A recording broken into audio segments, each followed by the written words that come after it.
오늘 같이 나누실 말씀은 구약성경 여호수아 24장 29절부터 33절 말씀까지입니다. 여호수아 24장 29절부터 33절 말씀까지입니다. 여호수아 마지막 부분인데 같이 한 목소리로 읽겠습니다. 시작.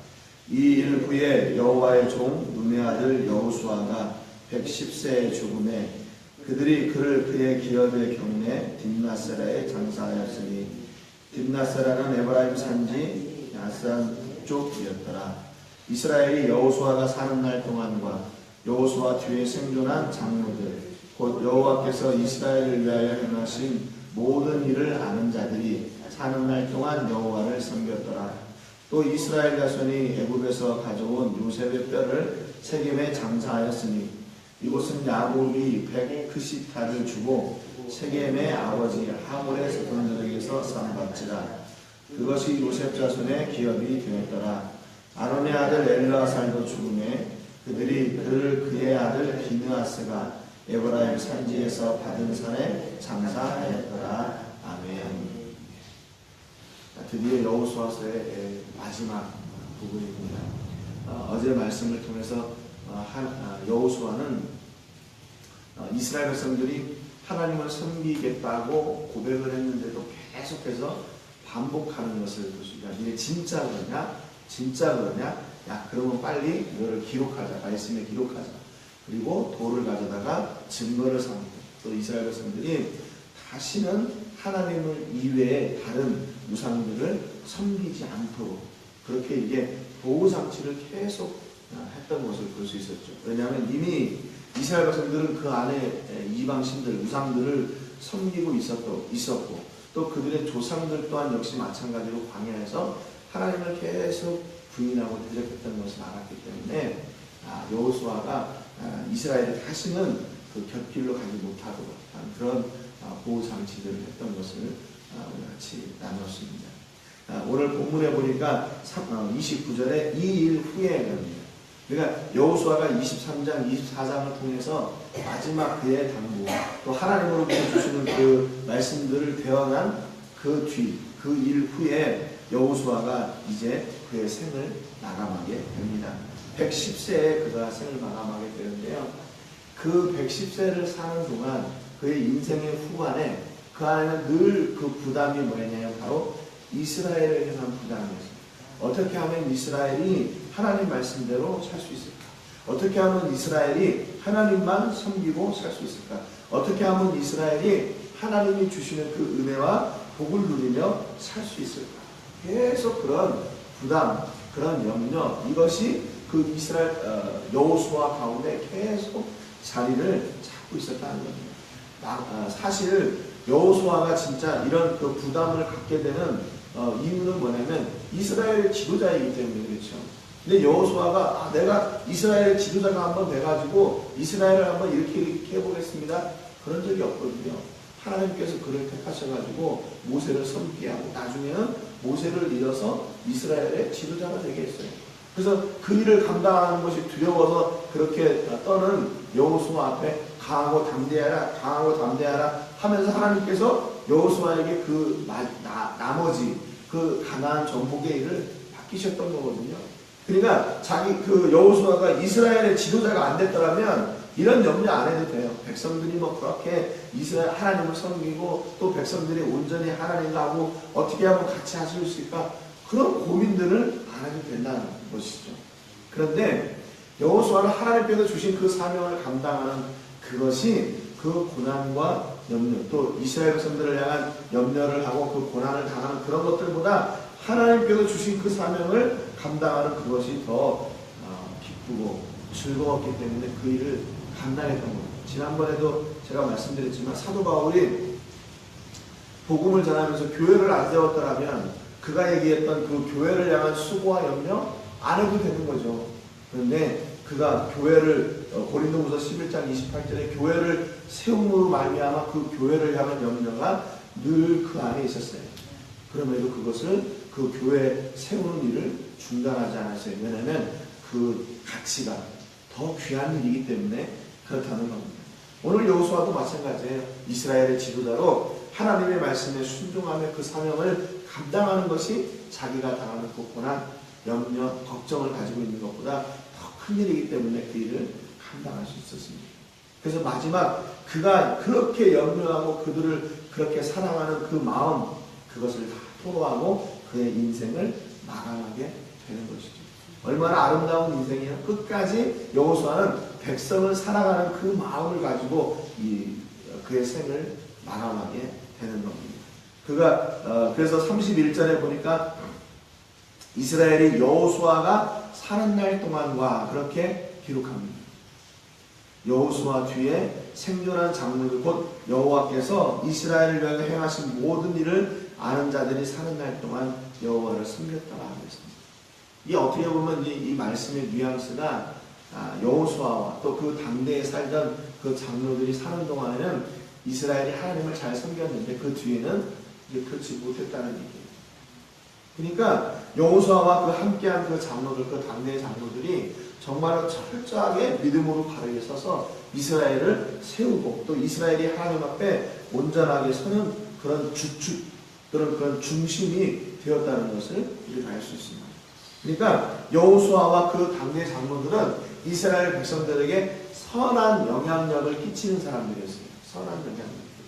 여러분, 지도자가 한 사람이 잘못하면 어떻게 될까요? 그 공동체가 다 무너지게 되는 거죠. 근데 지도자가 하나님의 말씀에 굳게 서서 하나님을 온전히 섬기라고 그 공동체를 계속 그렇게 세워나가니까 그 당대에는 하나님을 바르게 섬겼다는 거. 이렇게 성경에 기록합니다. 그러니까 참 복된 사람이죠. 복된 지도자예요.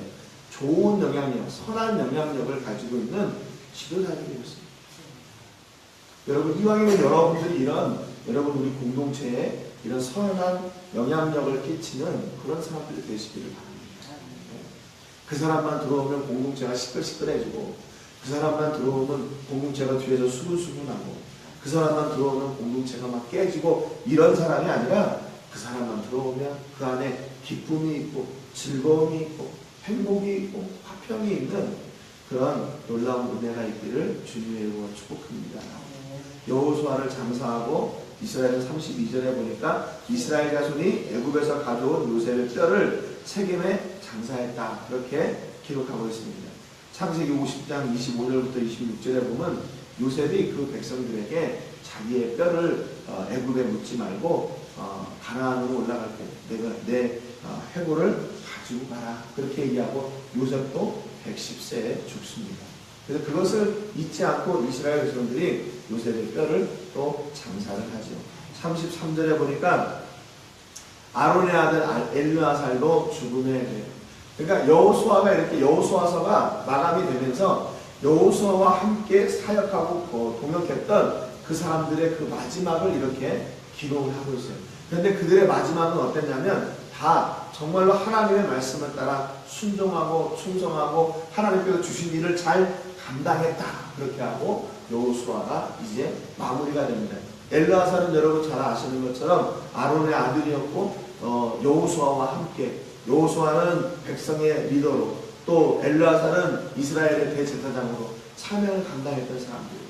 그러니까 그 둘이 서로 이렇게 무슨 완력이나 아니면 견제하거나 그랬던 사람들이 아니라 어떻게 하면 하나님이 기뻐하시는 일을 할 수 있을까 그렇게 고민하고 함께 그 길을 갔던 사람이에요. 모세에게는 아론이 있었고 여호수아에게는 엘르아살이 있었어요. 이렇게 합력하여 선을 이루고 마지막 그의 인생을 정말로 하나님이 기뻐하시는 그 마지막 인생을 그들이 마감을 하게 됩니다.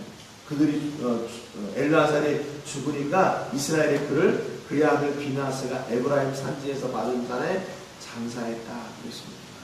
그러니까 자기의 기업으로 다시 돌아가세요. 하나님께서 주신 기업으로 그 기업으로 다시 돌아가는 거예요. 여호수아도 그랬고 엘르아살도 그랬고 하나님께서 주신 기업 그 기업으로 다시 그의 생을 마감하고 그의 인생의 끝은 다시 그곳으로 돌아가는 거예요. 이게 바로 우리 인생이죠. 하나님께로부터 왔다가 어떻게 해요? 다시 하나님께로 돌아가는 거예요. 그런데 사람들은 하나님께로부터 와서 이 땅에서 살려고 그러죠. 이 땅에서 좋은 것을 누리려고 하고 그냥 거기에 안주하려고 하고 그 다음 생에는 잊어버리고 사는 사람들이 얼마나 많은지 몰라요. 여러분, 그렇기 때문에 우리가 다음 세대, 다음 생이 있다. 그 하나님께 우리는 다시 돌아가야 된다라고 하는 이 믿음의 선포를 이 땅 가운데서 알지 못하는 사람들에게 계속 우리가 해야 돼요. 그게 뭐예요? 바로 복음 전도, 예수 그리스도를 전하는 일입니다. 예수 그리스도를 믿음으로 말미암아 하나님께로부터 왔다가 다시 하나님께로 온전히 돌아갈 수가 있는 거예요. 그렇지 않고는 이 땅 가운데 묻히게 되고 영원히 그의 생은 저주로 끝나게 되는 것이기 때문에 그렇습니다. 여러분, 오늘 여호수아서를 마감하면서 그런 생각을 해봐요. 나는 내 생의 마지막은 어떻게 될 것인가? 또 여러분의 생의 마지막은 어떻게 될 것인가? 여러분, 이왕이면 이렇게 좋은 동역자들과 함께 하나님의 선한 일을 마무리하는 그의 인생이 하나님께로 다시 돌아갔다고 기록되어지는 그런 은혜가 있기를 주님의 이름으로 축복합니다. 이 땅 가운데서 그렇게 고난을 당하다가 결국에 또 고난의 자리에 갔다, 이런 것이 아니라 정말로 이 땅에서는 고난을 당했지만 그 염려와 수고가 있었지만 결국 그의 생은 하나님께로 돌아가고 하나님께서 주신 기업으로 돌아가고 그의 후손들이 하나님을 온전히 섬기는 그런 가정이 되었고 또 그 자녀들이 하나님을 온전히 섬길 수 있도록 그들을 지도하고 인도하는 그런 멋진 믿음의 사람들이었다. 이렇게 기억되어지는 은혜와 복이 있기를 주님의 이름으로 축복합니다. 그렇기 때문에 여러분, 우리가 인생을 살아가면서 우리의 자녀들에게 물려줄 것은 다른 게 아니에요. 돈이 아니고 또 이 땅의 어떤 뭐 직무나 이런 게 아니라 우리가 물려줄 것은 뭐냐면 바로 이 신앙이에요. 신앙. 영원히 변치 않는 그 신앙. 하나님을 기쁘시게 해드리는 그 신앙. 하나님이 기뻐하시고 즐거워하시고 우리에게 그렇게 받기 원하시는 그 믿음의 고백. 여호수아서를 마감하면서 우리 모든 식구들에게 우리 생을 마감하는 그날까지 하나님이 기뻐하시는 그 자리에서 또 마지막 하나님께로 다시 돌아가 하나님이 기뻐하시는 그런 영원한 찬양의 자리에 서시는 우리 모든 식구들 되시기를 주님의 이름으로 축복합니다. 기도하겠습니다. 하나님 아버지, 감사드립니다. 이렇게 비가 오는 중에도 하나님의 말씀이 우리의 삶 가운데 또 우리 마음 가운데 이렇게 임하게 해주시니 감사를 드립니다. 하나님, 대지가 이 비로 인해 촉촉히 적셔지는 것처럼 우리 하나님의 말씀을 통해 우리가 다시 적셔지고 하나님의 놀라우신 은혜로 다시 회복되고 강건케 되는 은혜가 있기를 소원합니다. 오늘 여호수아서를 마감하면서 여호수아와 그의 동역자들이 사는 날 동안 이스라엘이 하나님을 온전히 섬겼다고 성경이 기록하고 있습니다. 여호수아와 또 그와 함께했던 장로들, 또 그와 함께했던 제사장 엘르아살은 그렇게 아름다운 동역을 하며 이스라엘이 하나님 앞에 온전히 서도록 그렇게 애쓰고 힘쓰고 그 일을 위해 선한 영향력을 행사했던 사람들이었습니다. 또 그들이 그의 생을 마감했을 때는 하나님께서 주신 기업으로 다시 돌아갔다고 성경이 기록합니다. 하나님, 오늘 우리도 하나님께로부터 왔다가 하나님께로 돌아가는 인생을 사는 줄로 믿습니다. 우리의 그 복, 그 은혜, 그 감격을 마음껏 누리게 하여 주시고 이 땅을 사는 동안에 우리가 우리의 자녀들에게 또 가정에게 또 교회 위에 또 우리에게 허락하여 주신 그 사역 위에 선한 영향력을 끼치고 아버지 그런 동역의 기쁨을 이루며 선한 지도자로 세워지는 은혜가 있도록 주님 축복하여 주시옵소서. 그래서 우리가 이 땅에 사는 동안 하나님이 주시는 그 복 누리게 해주시고 또 영원한 하늘나라에 가서 하나님께서 주시는 그 아름다운 영광의 자리에 서서 하나님과 함께 동행하고 또 영원토록 찬송하는 그 복이 우리 모든 식구들과 자녀들과 가정과 교회 위에 또 사역 위에 넘치게 하여 주옵소서. 모든 것을 감사드리며 예수님의 이름으로 기도드립니다. 아멘.